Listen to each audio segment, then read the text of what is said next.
Okay, so we're going to go ahead and get started. Thank you all for joining. Thrilled to have you with us.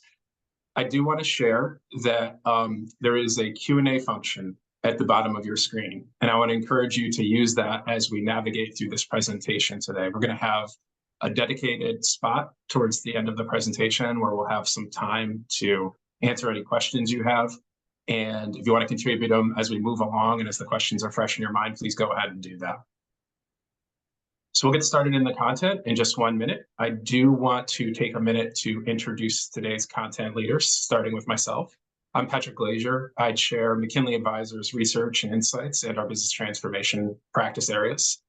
I've spent my career working for associations, and I've spent a lot of that time doing member research. So really trying to understand why it is that people join associations, and in cases where we find that people lapse out of them or decline to join in the first place, really trying to understand why that is. So this is a really relevant topic to me, one that's interesting to me professionally.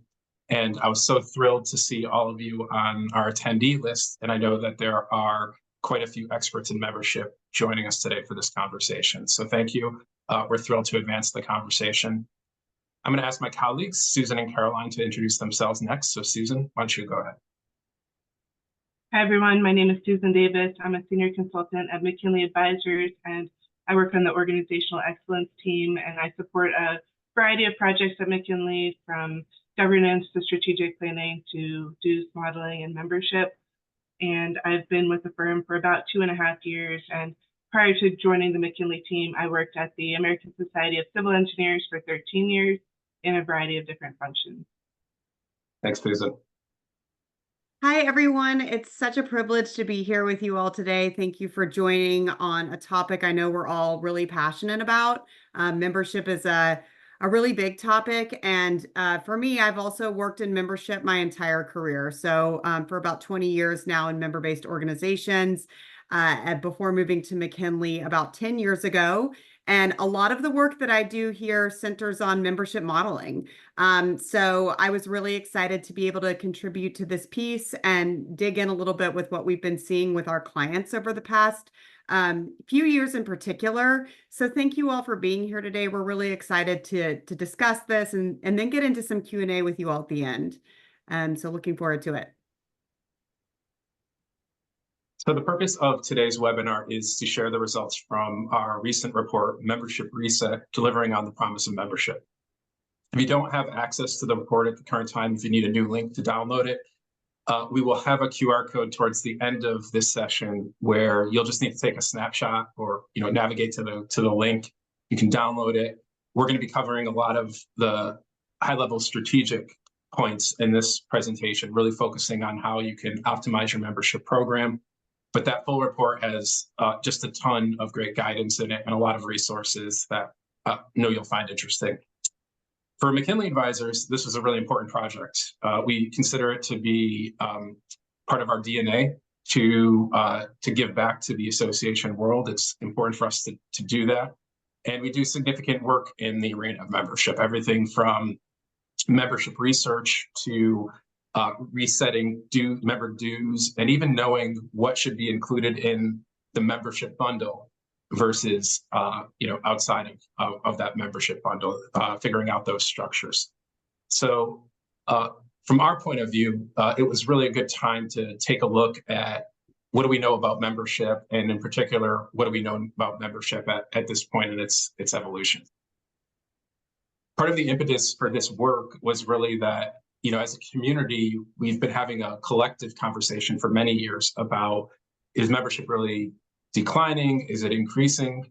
And while we've been having that conversation and really thinking about how to evolve membership to be a compelling offering, there's been other things that have been going on in our ecosystem that we're all very much aware of. You can think about trends like the skills and the needs of new entrants to the workforce changing. And so are their requirements, the things that they're looking to get out of membership, the same as those that entered the workforce 30, 40 years ago, and that our traditional benefits were built around? That's one thing we wanted to explore. And that change has been happening really quickly recently. Another one that you can think about is how many of the things that we traditionally offer in that membership bundle can be found outside of the membership wall now for free in a lot of different places. So it was really important for us to take a step back and think about what all of this means and how to optimize the membership program for the future. Part of the way we did our work was to tap into a few different sources. And one of those was to look at all that seminal work that's been done over the past 10 or 15 years, figure out what was in those reports, the guidance that they had, and really use that as a foundation. But we left from that and started to do a lot of primary research to refresh our thinking on all of these subjects. That meant including association strategic plans that we had developed. There are a number of dozen strategic plans that we've produced for associations over the past several years. And we took a hard look at those to see how membership featured into the strategic plan or not, and how it was positioned strategically. We also looked at a number of dozen membership surveys and non-member surveys to really hear directly from individuals in terms of what was at the core for them, what was driving them towards membership. And then finally, we ended up talking to a number of experts in this space. And I want to take a moment just to thank them. This included association professionals from all of the associations you see that are listed on the screen. And folks in their membership departments took their time to talk to us and share their thinking about membership strategy and the models that they use. We also, and these aren't listed, talked to a number of for-profit companies, because if you've been taking a look at how things have been shaping up in the for-profit world, membership is now a real interest in the for-profit sector. We wanted to hear from them on, well, what does this model look like for you? Why are you using membership, and what can we learn from it? So all of that is packaged into our results here that we'll be going over in just a minute. Before we go ahead, we have a number of polls to learn from you as we're going through this presentation. And I'm going to open up one right now that I'd love to hear from you on. The question is membership featured in your association's strategic plan? Yes, no, or not sure. And when you think about this, you can think about if it's a strategic pillar within your strategic plan, or maybe it's an outcome that you're looking to support. We'll take about 30 seconds, let you plug in your responses, and then tally results.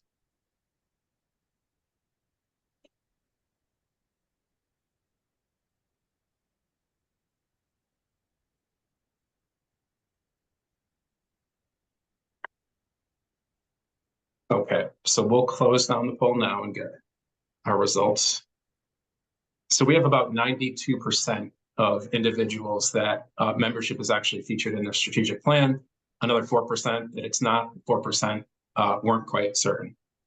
This aligns very closely to what we found in our work. We found that almost all associations either had something about membership as a strategic pillar, or they were looking to support membership in their strategic plan. There's a somewhat of a paradox in that some of the trends that we found in our work don't quite match up to that. And what I mean by that is over the past number of years, there's been this conversation among our community about, is membership perhaps declining? And I don't mean in the last 2 or 3 years where we had a sort of a COVID bump in having people join associations, but really the long-term trend for associations membership. The truth of the matter is, when we look at the research, when we look at the numbers, since the 1950s, the percentage of professionals that have joined their associations in their field has had a pretty consistent decline. Along with that, there's also been a shift away from revenue. Now, part of this, of course, is that associations have been very intentional about prioritizing non-dues revenue in their associations. But if you look at the raw numbers, in 1956, 96% of professional associations' revenue actually came from the membership offering, and now it's down to about 35% as of 2021.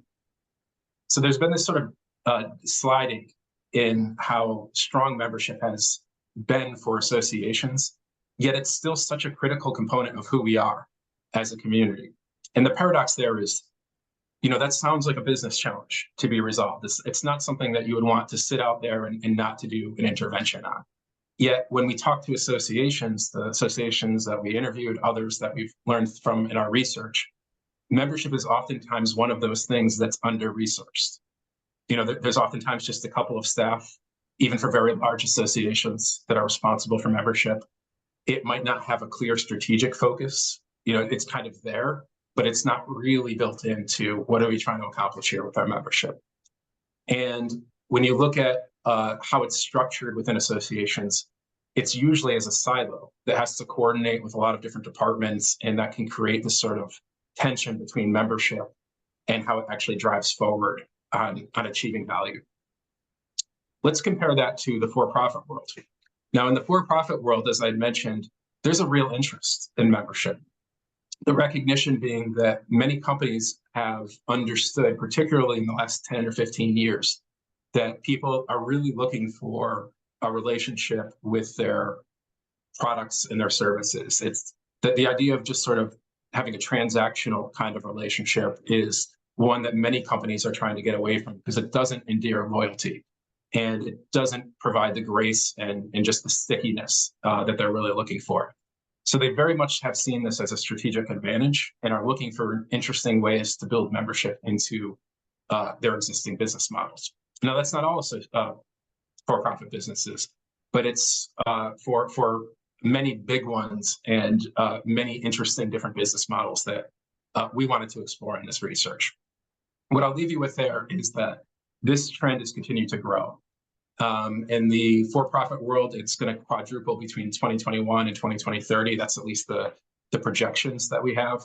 And so when you hear folks talk about membership as a concept, and is it still as valid now as it was years ago, there's a lot of evidence out there that it actually has new strategic value that we may not have fully prioritized in the past.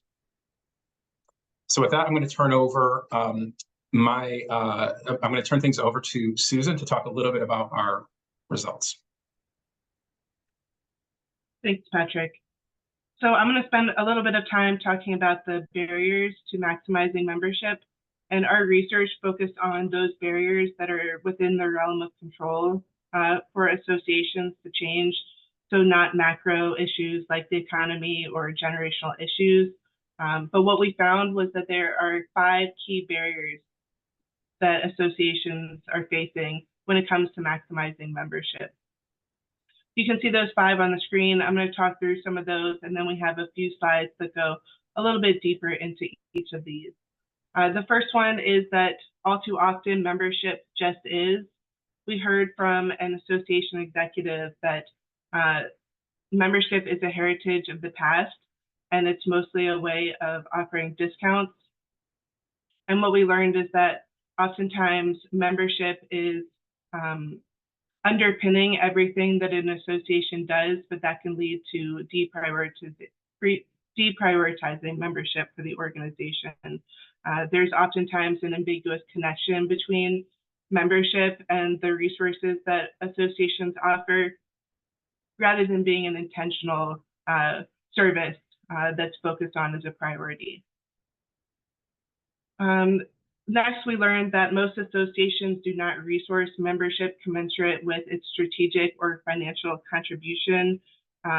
This we can see when we're looking at the strategic plan and the level of focus that associations place on membership in their strategies compared to the number of employees that are dedicated to membership. Patrick mentioned that in some of his opening comments, and on the next slide, we're going to show some specific numbers that show the level of strategic contribution membership has in the associations that we've supported strategic plan development with, compared to the percentage of direct employees who support membership in an organization.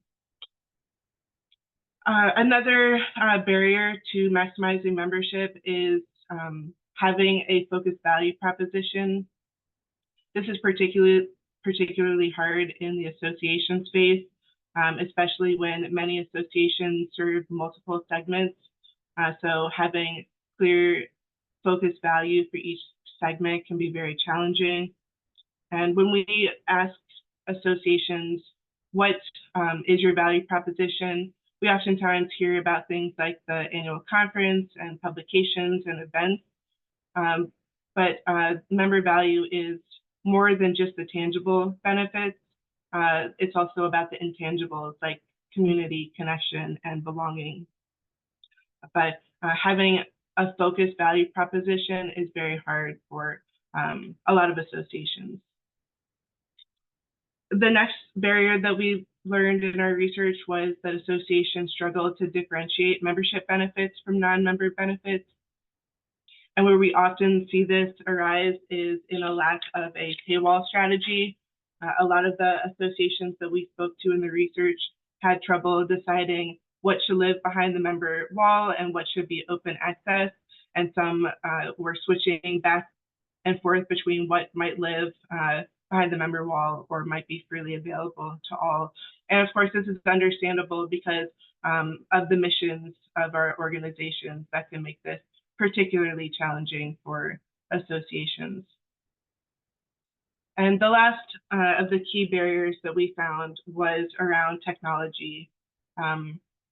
Members have expectations based on their experiences with online norms on websites such as Amazon and Netflix and other platforms that they use in their everyday lives, so that when they don't have those same experiences with their membership, they can be very frustrated. So things like auto-populating your address or credit card information, if you don't have that built into your technology, there can be frustration among members. And a lot of associations that we spoke to are just feeling burnt out, trying to find technology solutions that meet their needs.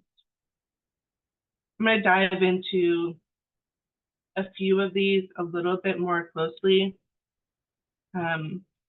Here, this is around the misalignment that we're seeing with strategic plans and the amount of dedicated resources on staff specific to membership. So when we look back at 56 client strategic plans that McKinley helped to develop between 2021 and 2023, almost all incorporated membership as a strategic outcome or objective. So when you look on the right, when we compare that to the level of dedicated resources to membership, you can see that fewer than 4% of employees on average have dedicated membership staff among those associations that we interviewed. So a pretty significant disconnect that we see right there.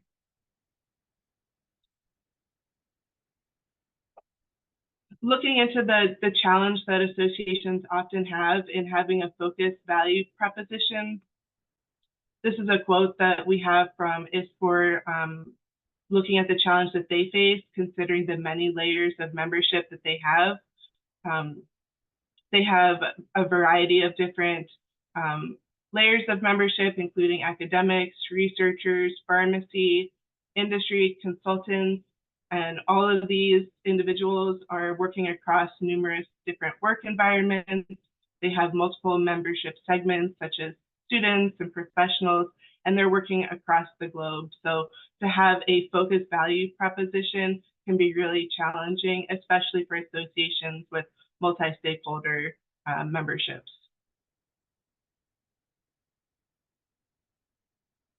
And again, technology is a barrier that we've seen in a lot of associations, and we heard through our conversations with association executives, and we've learned that the association technology systems generally haven't kept up with member expectations, making it difficult to tailor member experiences, create frictionless experiences. And this is a quote from another executive that we spoke to in our interview process from the Association for Supply Chain Management, and they were describing how they're reaching out to members to learn about ways to modernize their learning opportunities. So trying to meet some of those expectations that their membership has. I'd like to open up a poll for you all and learn what barriers are you all struggling the most with right now in your organization. So these are the 5 different barriers that I just went over. And if we could just take 30 seconds, and we want to get a sense of how are they showing up for you, which ones are more prominent among our participants today. So we'll give about 30 seconds. Go ahead and put in your response.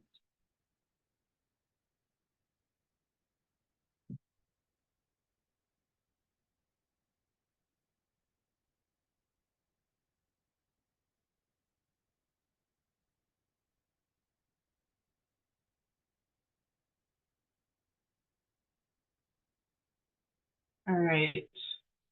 Hopefully everyone's had a chance to give this some thought and weigh in. Can we go ahead and close the poll and see the results? All right, so you all are pretty varied across the different areas. I see technology has is a top barrier for a quarter of our participants today, and focused value proposition is just over 40%. So those look to be the top two challenges. We're pretty evenly spread across the other three barriers. So thank you for participating. I'm going to turn it over to Caroline now. Great. Thanks so much, Susan. And I think, hearing about the value proposition issues is certainly resonant of what we heard in our interviews and among the most important things to tackle. We should be able to have a paywall strategy and figure that out. And then certainly there's a lot of opportunity happening with IT. I know in our work, we run up against AMS systems, we'll recommend changes that we just can't do, but we spent all this time and money on this AMS system. So looking at AI tools and new things that are coming out is certainly an opportunity. I'd like to turn now to the portion of our report that really focuses on opportunities to refocus. And we've talked to you all a little bit about who we spoke to as part of this process. We've mentioned for-profits. I just want to name, we know that we are not for-profits. We're in a completely different tax code. We've got different governance structures, lots of different drivers at play, but there are certainly strategies that we found that we think we can lift. And when we went out to that community, we were pretty targeted. We weren't talking to Amazon or someone selling products and services. We were talking to community builders, bringing people together around an issue. There are great startup examples there. We were talking to organizations that offer education or content online. So we really tried to make it more relevant from the value that we typically see in the association sector. And then, of course, where we're seeing associations applying some of those very same strategies. So the opportunities here are very much meant to be a framework that hopefully you can take back to your own organizations and think through some of these key areas. The idea here is that we are stopping, taking a step back, and having some strategic discussion about how membership can and should show up in our own organizations before we proceed through to actually looking at our categories and our price points. So it's meant to be kind of a strategic cascade of steps that are interlocking. Ultimately, your answer to one should really reinforce how you think about the next one. And the idea is that we're creating alignment across the membership program at large. So I'm going to go through each of these 5 areas. The 3 on the left are relatively strategic in nature, and then you get to some of the more tactical implications of how you might think about structuring your program to be more optimized. So the first step is to get crystal clear on how membership connects to your own financial operating model and your mission. So we are not, as part of this report, saying it needs to show up in a specific way. It needs to be the end all be all. That's not necessarily the case. You might decide, yes, a third of our revenue needs to come from membership in a recurring way. That's fine, as long as we're doing that on purpose. So these are a couple of different ways that membership can show up in an organization. They're also not mutually exclusive. There's concepts under each, and you might have other ideas that you come up with when you're talking internally about this. But you'd be surprised how many times we engage with clients and we haven't first answered this very high level question around what is the key role of membership in your organization. So the most common for us as associations is that first box. It's a key organizing principle. It's a recurrent driver of revenue. It's also critical to our mission. In this scenario, we'd like to see organizations putting very real resources into creating a strong value proposition in and of membership itself. So not necessarily too transactional or providing just discounts into other areas, but having enough value to stand on its own, and going on beyond that transactional relationship to the emotional resonance that Susan was talking about. So creating community, and we have a few slides on that. as a benefit that really keeps people around. So, if you choose this, there's some structures that are more well suited to this. Ability to pay might be work relatively well here. Another way that membership can show up is as a marketing strategy. Relatively less common in our space, although we do see it used that way to get it, people in the door. And then ultimately what we're doing there is upselling and engaging in other areas. Here, membership is relatively low cost. You see brand communities leveraging this concept. So, you might have a member community you join, you get access to loyalty points, and, access to a community of like-minded people. So again, sometimes we'll see membership tied in with conference registration, or it's offered with a discount to certification. It's kind of a hook into something else. You can oftentimes see membership numbers flow pretty closely with conference attendance as a result of that. But it's certainly a strategy that can be used. Another one is membership as a means of supporting mission achievement. So in this scenario, membership is really about achieving critical mass. The more members, the stronger our advocacy or our influence, or perhaps it's about sharing information for the society at large. And that is, more of a priority than revenue generation. We're getting funding from alternate streams, sponsorships, funding dollars. So we see that more commonly in scientific societies and in that space. But that's also a way to think about membership. And then maybe a fourth way that we commonly see is membership as a standard bearer. So it's tied to a certification or a credential. It's an indicator of prestige, as another way that membership can show up as well. So again, just a few here. No wrong answer, but it's important to take a step back and make sure we're aligned internally on this, so externally it becomes very clear. This is an example of an association we spoke to who has been on that journey to answer that question for several years. The American Physiological Society is a global scientific society. It gets a lot of revenue from publishing, and for a while has had the membership in terms of total revenue was relatively low in this case, which can give you bigger runway to be creative about what you could build in the future. If you have a lot of revenue coming from dues today, it can be harder to introduce change because with change comes that risk. So they really took the chance to do some research, understand why members joined, why they chose not to renew. Ultimately, they made the strategic choice to put mission before membership. So they are now, focusing less on traditionally gated member benefits in favor of sharing their content more broadly with the world. And with that, they're attracting more funding dollars and revenue streams from alternate areas. So it's very much about also having this conversation in context of all the other activities and programs that an association runs. And so this is just an example of one group that went through that exercise, and that has implications for how they are resourcing and structuring membership internally at APS. We're going to do another quick poll with our crew here and just see how you would describe the role of membership in your own association. And this is a select all that applies. So you might have more than one construct at play, or you're not totally sure. We haven't had that discussion in a while. So again, just take a couple of seconds here and then we'll close the poll.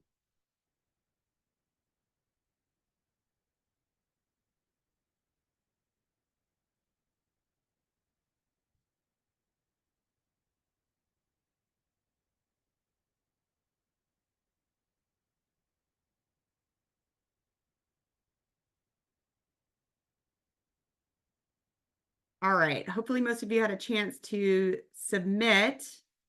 I think we can go ahead and close the poll and see where it came in. All right. Quite a bit of spread between mission and key organizing principle.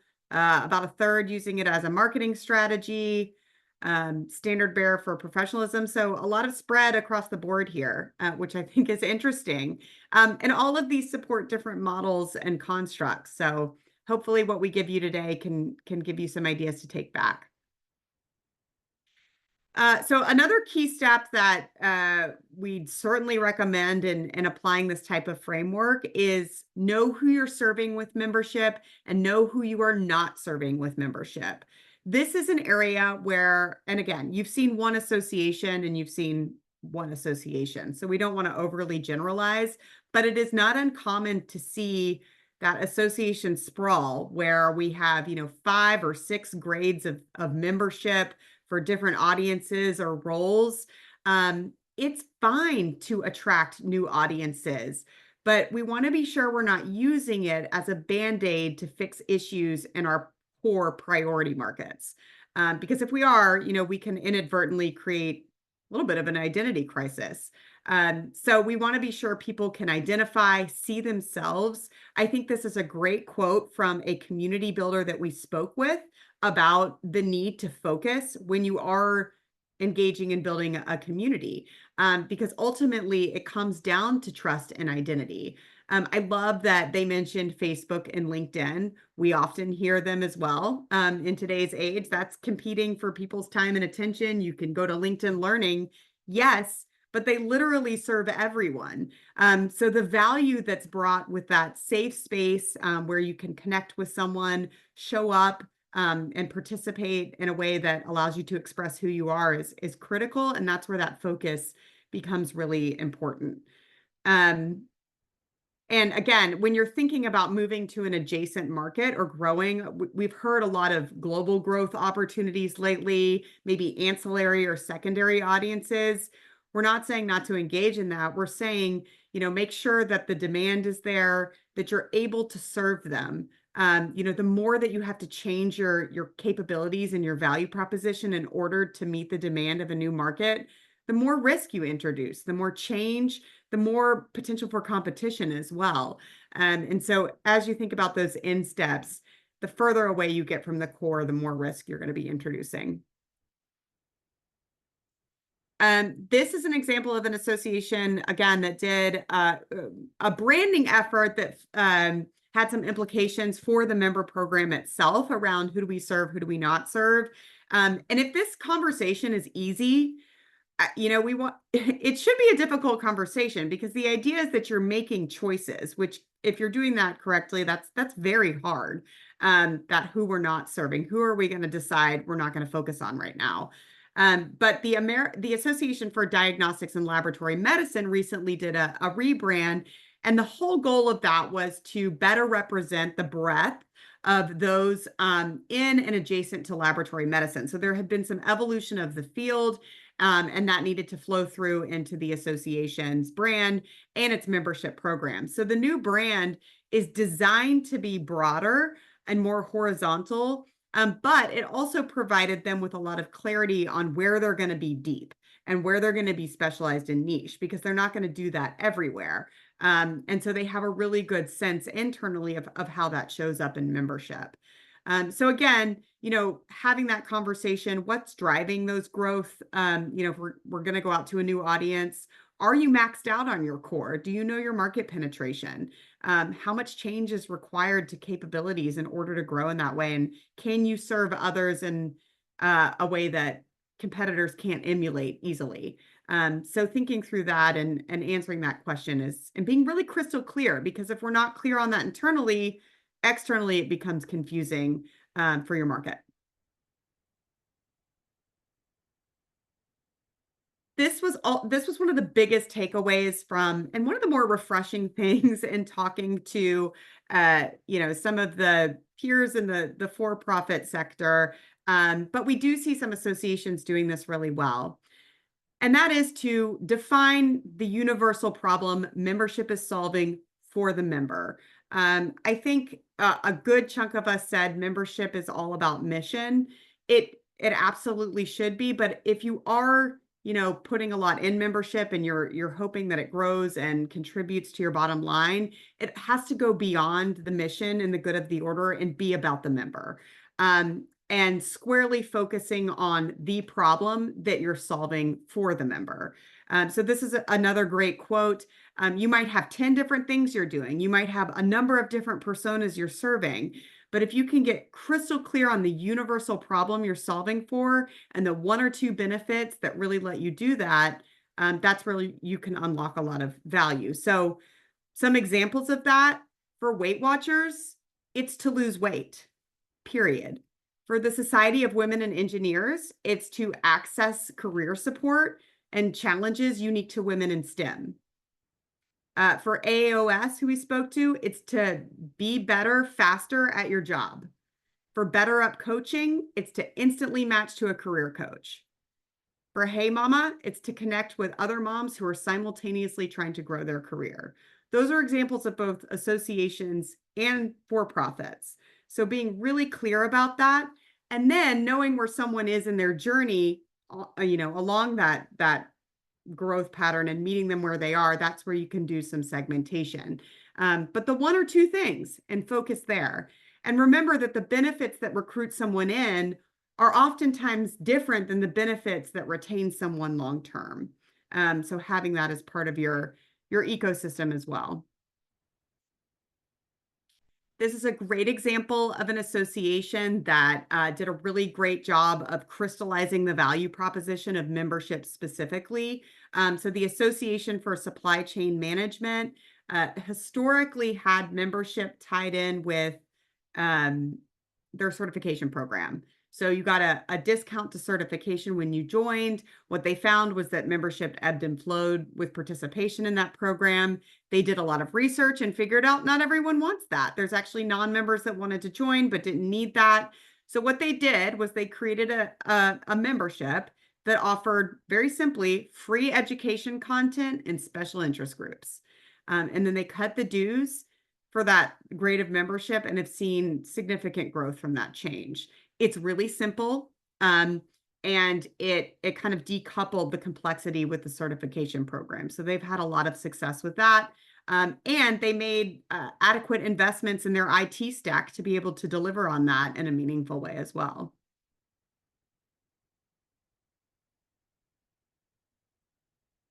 Quick poll here. I'm just doing a time check.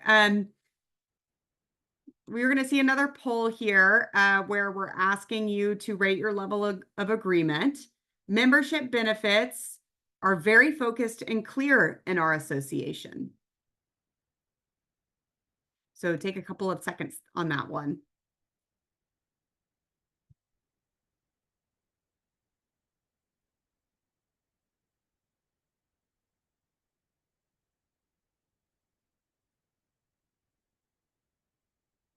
All right, I think we can, I want to make sure we have time for Q&A. So why don't we go ahead and close out that poll. All right, some neutrality around that, about 36% somewhat agree, 38% somewhat disagree, a little over half disagree. And so there's certainly some opportunity there. And when we hear that, the paywall strategy is challenging because of our mission, we want to name that, but, we should be able to have some frameworks to help build up that value proposition for membership. One of the gaps in our research, one thing we did as part of this that Patrick alluded to earlier, is we have done hundreds of member surveys around why members join, what they're looking for. And what was interesting was that varies by sector. Well, I guess that makes sense, but the top reason for joining varies by sector. One thing that is common throughout is community. And it happened to be the area where we saw the biggest gap between associations on average meeting expectations. Simultaneously, this is what keeps people around. So community, if community can be part of the problem you're looking to solve for, it can certainly be behind a member paywall and something that people, pay to be a part of and join. And community is the thing that creates the retention piece. That's what really keeps people coming back. That's where we see some gaps in our sector. Again, not a generalized statement, but something we saw in our market research. And you can see this quote again from a for-profit organization just talking about how community was there to help people get to the journey that they were on, their personal health journey. Community was scientifically proven to help do that, and so it was part of the subscription package. So community is critical. And we had some questions around different types of roles, talent that's sourced to help cultivate community. And these are a few examples. I'm seeing something pop up. Oh, people are opening up the Q&A. That's great. So these are some roles that we heard in talking to both associations as well as for-profits around how are you resourcing that? How are you making sure that those online communities are optimized and you're answering questions, you're probing that conversation. These are some roles. We actually have a blog post that gets into them a little bit more in detail. But making sure that those communities are active too, and that your community, if you're standing one up, it's solving a problem. It's not just there because there's a number of people interested in this topic. We're really doing something with that community. The other piece that's really critical is onboarding. So making sure that you have eyes on, once someone joins, have they taken some sort of an interaction with you or your community in the first week, 2 weeks? If not, we're intervening there. Because if someone joins and then they don't take some sort of an action step within the first few months, they're not likely to renew. So having eyeballs on that and someone managing that is critical. And when you do that, it's not just an email series that tells them about the benefits again. They know what the benefits are. They joined and we got them. Now it's really about showing them that value and inviting them to participate in something that's relevant. And then finally, all of that should help create a structure that allows you to deliver on the promise of your membership model. So this is where we want to move away from membership being everyone's job. It's great to have that organizationally wide commitment to membership, but too much dispersion can lead to some confusion and inaction. So we want to make sure we have the right talent invested in our member program based on what we're solving for there. We have time invested in it. We've got the right IT stacks that we need. I talked about ASCM earlier. They made some investments in their system. They invested in Salesforce and a mobile app to get a platform that could handle the community building they were doing with the educational components. And this sometimes requires us to think about how we can free up resources. Are there things that we need to let go of so we can really reinvest and prioritize in that? So just making sure that, form follows function and we've got a structure in place that supports what we want to do and we have the right talent and resources against it.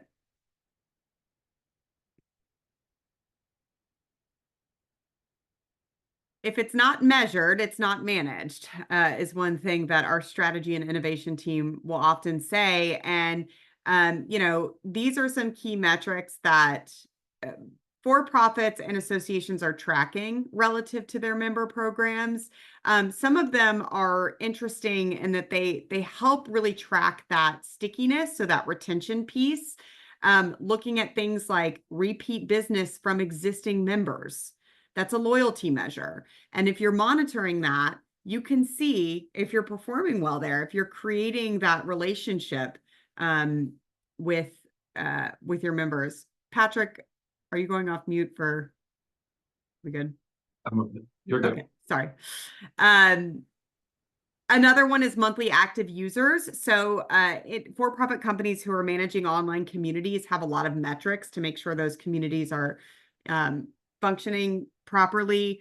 Average revenue per member, that's again a good indicator of the amount of revenue you're getting on average divided by the total number of members. It helps to really understand the average value of a member, and you can bump that up against your cost ratio, so how much it costs to service a member, to make sure that you're achieving your financial metrics there. So these are just some metrics that can help measure retention, but go beyond retention and acquisition measures and look at that stickiness piece too.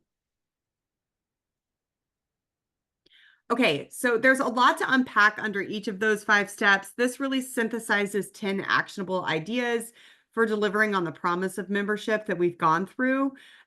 Clarify the goal of your program. Align your structure to deliver on that goal. Make sure you have a problem you're solving for your members, and don't make it too complex. It should be universally appealing. And you might have different bells and whistles that you add on there. And then be sure the benefits you're offering through your program are actually solving that problem. Show members the value. Make sure you have a really strong paywall. Invest in IT. I'm not going to read through all of these, but these are some actionable steps. And if you truly take the time to work on these, we believe you can optimize your membership programs. We don't think any of these challenges are insurmountable. So there's a lot of promise in our space, a lot of innovation in our space, and hope this is valuable.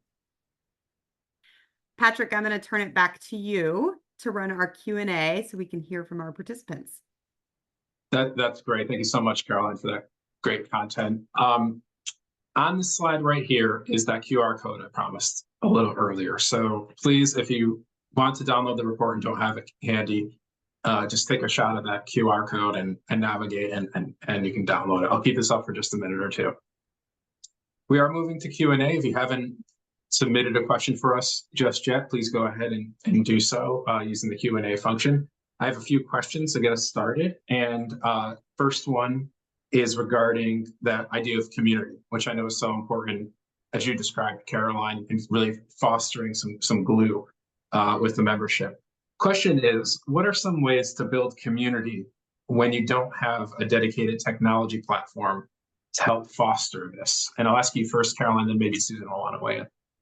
Yeah, that's a great question. There's a number of different ways. We did talk to one group who said a lot of associations tend to see chapters and sections as kind of a cost center. And in that group, that's not at all how they see them. They send senior staff team to their local events because that's where a lot of the young future leaders are, and see it very much as an opportunity to have eyes and ears in their different regions around the country. Similarly, I believe it was SWE who said they've even localized more. So they have regions around the world where they have a presence. So really tapping into any natural chapter networks that you might have. The other thing that I would say was interesting is hearing some of the for-profits talk about the platforms they're using. Slack is a common one, creating Slack channels to help cultivate community by topic areas. So I think there's a lot of ways to also leverage AI. Patrick, I don't know if you have any thoughts on that. We certainly have more tools available to us in the technology realm now more than ever. So hopefully we won't be beholden to the AMS systems for much longer.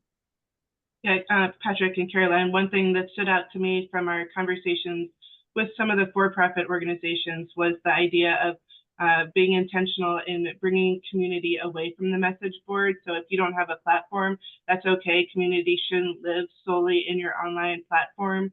So there's opportunities that Caroline described. Oftentimes you can do community through learning cohorts, or I've heard of boards that have onboarding buddies for the new board class, or onboarding buddies for other volunteer committees, or maybe for a small association that could be possible for members. And then mentoring, just integrating community in everything that your association does, not relying solely on a platform. So I think that's a good insight from those for-profit interviews. Thanks, Susan. Yeah, I was going to go to the same places. At the end of the day, I don't think community necessarily means being connected to 1,000 people.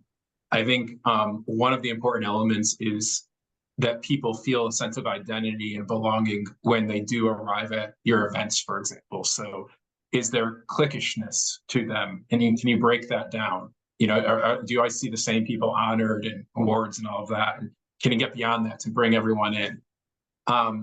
You could also use the kind of idea that Susan is talking about, connecting individuals with just a couple of people, and they'll have their cohort. If they have a problem that they're trying to solve, they'll know who they can call, and they'll associate that person with the association. And all of that is really what can build a strong community. But not even getting into the low-tech solutions, some of which we've talked about. I mean, you could even imagine using text change and old school listservs and all those kinds of things if you wanted to facilitate more communication between people, but you didn't want to develop a message board. Another question here, how do you get your larger department? This is a tough one. This is a change management question for us. How do you get your larger department where membership lives to take some of these action items when they have not been receptive to similar recommendations? And I'll give this to the group of us, whoever wants to jump in first. That is a tough one. I think a couple of things you can do are work from your strategic plan. Is membership a priority, and how is it showing up there? Use data. What are you seeing in context of what you're saying you want to accomplish with that program in the next several years? Are you seeing declines? That means what you're doing is not working well. Something needs to change. So I think taking a look at where you want to go, and then in context of what you're actually seeing is a great way to identify that gap and hopefully get people on board with some opportunities to innovate a little bit and try something different. Caroline, I'll just add, I really like the idea of the strategic plan. To me, especially in the modern context, it's really important from a leadership point of view that it's not too top-down driven. And so it's not just you saying, here's what I want to do, let's go do it, because nobody will follow you, right? But I do think that there's an important part to surfacing this as an issue, to share, like, look, we're not having as much success as we could with our membership program. And here's the reasons why. We're not aligned, we don't have the strategic focus, and bring these issues up at that leadership level within the staff departments, and surface it as a conversation. So you start to build alignment and really the will to make some of these changes. But that said, change management is hard, and it's to me something that is a little bit time intensive that you need to repeat sometimes.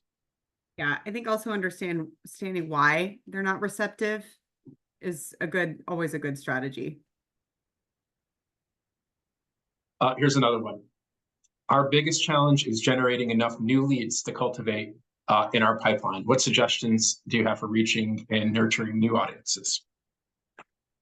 Yeah, I think that's maybe a bit of a marketing question as well. That's where I think you have a lot of different, marketing tools that maybe you could think about to nurture new audiences, to build that strong pipeline and that funnel. Membership can be a way to do that, where you're inviting someone to participate in something. There was one associate, I don't remember which, but who's having a hard time getting the next generation to join. And they hosted a webinar where they invited students and new entrants into the profession to participate. And it was with a very well-renowned person in the field. They got to ask them questions, get access, and then they kind of left them hanging at the end of the webinar, join and find out more about how we can help you grow your career, and then have sort of a campaign around that. So there's some opportunities with that piece as well. Yeah, one thing I was thinking about is just, why does the organization want to reach new audiences? It could be a strategic region that you need more of a voice to achieve some of your advocacy goals, for example. So when you're in your messaging, you might use some of we need you to help achieve this particular goal that we know this audience is also passionate about. So that's a conversation we're having with a couple organizations around strategic planning, looking to broaden the member tent and thinking intentionally about why we want to bring these new audiences in. So again, thinking about the why behind it. Maybe there's strategic reasons for it. Thank you, Susan. And additional question, we have a hard time recruiting younger members. Should the value proposition change depending on the persona? I'll start here and then ask Caroline and Susan to jump in. One thing I just wanted to share about this is, one of the things that we found, of course, through years of research, but just, I think we all kind of know this when we think about it, is that your challenges and the things that you're interested in change throughout your career stage. And usually your career stage, not all the time, but usually it connects to your age in some way, shape, or form. And so understanding the kinds of benefits that might appeal, like from professional development through whatever it might be, for a younger person, maybe earlier in the career stage to a more senior person, I think is a very wise thing to do. If I was developing personas, age would almost certainly factor in.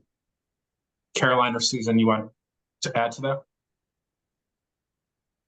Yes, I think having journey mapping is a really good strategy.